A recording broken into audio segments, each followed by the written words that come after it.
অসম চৰকাৰ হায় হায় বিদ্যুৎ বিভাগ হায় হায় বিদ্যুৎ বিভাগ হায় হায় মন্ত্ৰী চৰকাৰ হায় হায় অসম চৰকাৰ হায় হায় অসম চৰকাৰ হায় হায় স্মাৰ্ট মিটাৰ নেলাগে স্মাৰ্ট মিটাৰ নেলাগে স্মাৰ্ট মিটাৰ নেলাগে অসম চৰকাৰ হায় হায় অসম চৰকাৰ হায় হায় বিদ্যুৎ বিভাগ হায় হায় বিদ্যুৎ বিভাগ হায় হায় মন্ত্ৰী চৰকাৰ হায় হায় মন্ত্ৰী চৰকাৰ হায় হায় বিদ্যুৎ চৰকাৰ হায় হায় যিহেতুকে আজিকালি মানুহৰ ঘৰে ঘৰে যদিও বা হেৰি হ'ল আপোনাৰ এণ্ড্ৰইড মোবাইল হ'ল কিন্তু যদিও চলাই সাধাৰণতে হোৱাটছআপ ইউটিউব এইবিলাকহে চায় কিন্তু এইবিলাক ফোনৰ যি গুগল পে' স্ক্ৰীন কিবা কিবি এইবিলাক সকলো ৰাইজে নাজানে মহিলাসকল হওক বা পুৰুষসকল হওক কিছু সংখ্যক লোকেহে এইবিলাক ইউজ কৰে আৰু আমাৰ যিহেতু এই নৰ্মেল যিটো নৰ্মেল মিটাৰত আমাৰ 200 টকা উঠিছে আপোনাৰ সেই 200 টকাটোৰ ঠাইত যদি আমি স্মাৰ্ট মিটাৰ লগাওঁ তেতিয়াহ'লে তাত 2-3 গুণ বাঢ়ি যাব এই ক্ষেত্ৰত আমাৰ সাধাৰণতে মোবাইল ৰিচাৰ্জটো কৰিবলৈ আমাৰ হাতত পইচা নাথাকে যদিহে পঢ়ি থকা অৱস্থাত বা ৰান্ধি থকা বা খোৱা সময়ত বা এজন ৰোগী আছে তেওঁক কিবা আমি চেলাইন দি আছোঁ বেজি দি আছোঁ বা কিবা কৰি আছোঁ তেনেকুৱা সময়ত যদি কাৰেণ্টটো গুচি যায় ঘৰত যিখিনি চিকিৎসা লোৱা হয় কিছুমান মানুহে মানে থ'ব লগা বাধ্যতা হয় হস্পিটেলত যিহেতু থোৱা নহয় তেতিয়া যদি আমাৰ কাৰেণ্টটোৱে গুচি যায় তাত আমি লগে লগে কৰিবলৈ হয়তো সেইখিনি সময়ত জনা মানুহ নাথাকিব পাৰে সেইখিনি ক্ষেত্ৰত বহুতে অসুবিধা হ'ব আৰু আমাক এই যিটো স্মাৰ্ট মিটাৰৰ কথা চৰকাৰে আমাক দি আছে এইটো একচুৱেলি আমাৰ ৰাইজক লুটাৰ এটা লুটাৰ প্লেন বুলিয়ে ক'ম মই কাৰণ যিমানখিনি মহিলা হওক বা আজিকালি পুৰুষকো কিছুমান সুবিধা দিছে এই সুবিধাৰ নামত আমাৰ ৰাইজৰ পৰা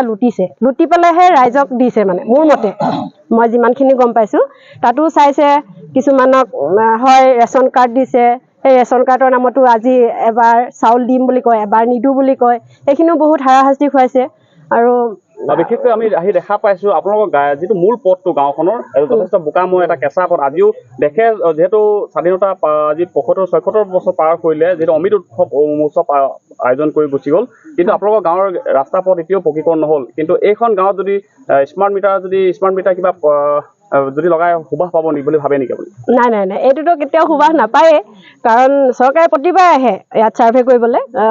আপোনাৰ ইলেকশ্যনৰ আগত এই ৰাস্তাটো পকীকৰণ কৰি দিম আমুকটো সুবিধা দিম এইটোতো দিয়াই নাই কিন্তু সিহঁতে চৰকাৰে আমাৰ পৰা লুটিবলৈ স্মাৰ্ট মিটাৰটো ফাৰ্ষ্ট কৰিছে মানে বহুত বেছিয়ে ফাৰ্ষ্ট কৰিছে আজি আপুনি কিমান দিন হৈছিলে স্মাৰ্ট মিটাৰ লগোৱা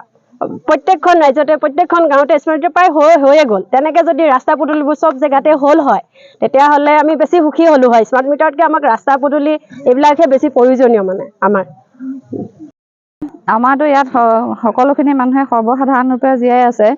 বিদ্যুতৰ মাচুলৰ নামত যি চৰকাৰে ৰাইজৰ পৰা টকা লুটি আছে এইটো বহুত আমাৰ কাৰণে সমস্যাৰ সন্মুখীন হৈছোঁ আমাৰ গাঁৱৰ ৰাইজে ইমান টকাৰ বিল ভৰি পেলাই কোনো লাইট জ্বলোৱা বা ফেন চলোৱা AC চলোৱাৰ একো হেৰি নাই আমাৰ গাঁৱতনো কিমান হ'ব খুব বেছি 200-400 টকাৰ বিল আহে কিন্তু আমি দেখা পাইছোঁ স্মাৰ্ট মিটাৰ লগোৱাৰ লগে লগে কোনোবাই 2000-1500 টকালৈকে বিল হৈছে 200 টকাৰ বিনিময়ত যেতিয়া 2000-3000 টকা আহিব তেতিয়া আমাৰ মানুহখিনিতো সমস্যা হ'ব গতিকে আমি স্মাৰ্ট মিটাৰৰ কাৰণে সম্পূৰ্ণ লোকে আমাৰ জকাই আজি আমি ৰাজহুৱা সভা আহ্বান কৰিছিলোঁ 5G যিহেতু ডিজিটেল 5G চলি আছে এই যিহেতু জকাই অঞ্চলত বিশেষকৈ মানে বহু গাঁৱতে আপোনালোকৰ 5G যিহেতু প্ৰভাৱে নপৰে তেনেকুৱা ঠাইত আপোনালোকৰ ডিজিটেল মিটাৰে আপোনালোকৰ ৰাইজৰ অসুবিধা হ'ব হয় অসুবিধা হ'ব সেইটো অসুবিধা হ'বই আমাৰ 5G আমাৰ এতিয়ালৈকে আমাৰ ইয়াত নাই হোৱা কিন্তু আমি যদি কাৰেণ্টৰ বিলটোৱে ইমান দিবলগীয়া হয় তাৰ উপৰি আৰু বেলেগ ল'ৰা ছোৱালী পঢ়া শুনা কৰিবলৈতো আৰু কিমানখিনি সুবিধা কৰি দিব লাগিব কিন্তু আমি এই মিটাৰৰ বিৰুদ্ধে প্ৰতিবাদ কৰিছোঁ সমূহ আমাৰ জকাইবাসী হৈ ইয়াৰ বিষয়ে কি ক'ম আমি আজি আমাৰ জকাই 2 নং বাবু মিলি আমি গোটেই সমাজখনে আমি সভা আলোচনা কৰিলোঁ সভাখনত আমি আমাৰ স্মাৰ্ট মিটাৰ নালাগে বুলি আমাৰ যিকোনো হওক আগতে আমাৰ যিটো আমাৰ মিটাৰ চলাই আছোঁ সেই মিটাৰতে আমি বিলত আমি দিব পৰা সক্ষম নহয় এতিয়া যদি অসম চৰকাৰে আমাৰ স্মাৰ্ট মিটাৰ দি পেলাই আমাৰ যিটো বিপদত ঠেলি দিছে সেইকাৰণে আমি এতিয়া সেই স্মাৰ্ট মিটাৰ আমি বৰ্জন কৰিব লৈছোঁ চৰকাৰে সেইটো আমাৰ ৰাইজৰ অনুৰোধ শুনিব লাগিব যদি ৰাইজৰ অনুৰোধ চৰকাৰে নুশুনে তেনেহ'লে আমি ৰাজপথত আমি জংগী আন্দোলন কৰিবলৈ আমি বাধ্যমূলক হ'ব। সেই পাছত চৰকাৰ দায়ী হ'ব। যিহেতু দেখা পাইছো একদম গাঁৱৰ ভিতৰলৈকে এই ধৰণে স্মাৰ্ট মিটাৰ প্ৰভাৱ পৰিছে নেকি আপোনালোকৰ ইয়াত? স্মাৰ্ট মিটাৰ যিহেতু ছাৰ্ভে হৈছে বুলি আপোনালোকে যিহেতু এখন আলোচনা চক্ৰত আমি গম পাইছিলোঁ, আলোচনা চক্ৰখন গুৰুত্বপূৰ্ণ আলোচনা চক্ৰ হৈছিলে। হয়, নহয় আমাৰ গাঁওখনত গোটেই স্মাৰ্ট মিটাৰ প্ৰভাৱ মানে পৰিছে বুলি ধৰিছোঁ। এতিয়া ঘৰে ঘৰে স্মাৰ্ট মিটাৰ বক্সত মানে টিকেট লগাই দিছে এতিয়া। গতিকে কিছুমান ৰাইজৰ কিছুমান মানে ছাৰ্ভে কৰি গৈ আছে। এতিয়া পষ্ট কোঠাও চব বহাই দিলে। এতিয়া আমি যদি স্মাৰ্ট মিটাৰ দিওঁ বা লগাওঁ তেতিয়া আমিতো বহুতখিনি সন্মুখীন হ'বলৈ পৰিব নহয়। আমি চৰকাৰক আমি অনুৰোধ কৰিছোঁ বাৰে বাৰে, আমি জনাই আছোঁ যে আমাক স্মাৰ্ট মিটাৰ নালাগে। আমাৰ গাঁৱৰ দুখীয়া ৰাইজ আছে, কিছুমানে খেতি কৰি খায়, কিছুমান দিন হাজিৰা কৰি খায়, তেওঁলোকে স্মাৰ্ট মিটাৰৰ পইচা কেনেকৈ দিব? যোনটো বিদ্যুতৰ বিলত পইচা দিব নোৱাৰে তেওঁলোকে কেনেকৈ দিব? ক'ৰ পৰা দিব? চৰকাৰে সেই কথা মানে চাব লাগে, আমাক বুজিব লাগিব। গাঁৱত যিকোনো দুখীয়া ৰাইজৰ আমাৰ সন্মুখীন আমি হ'বলগীয়া হ'ব,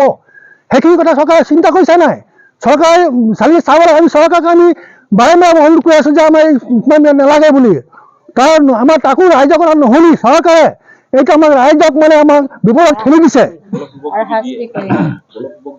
গতিকে ৰাইজক সেইটো বলপূৰ্বকভাৱে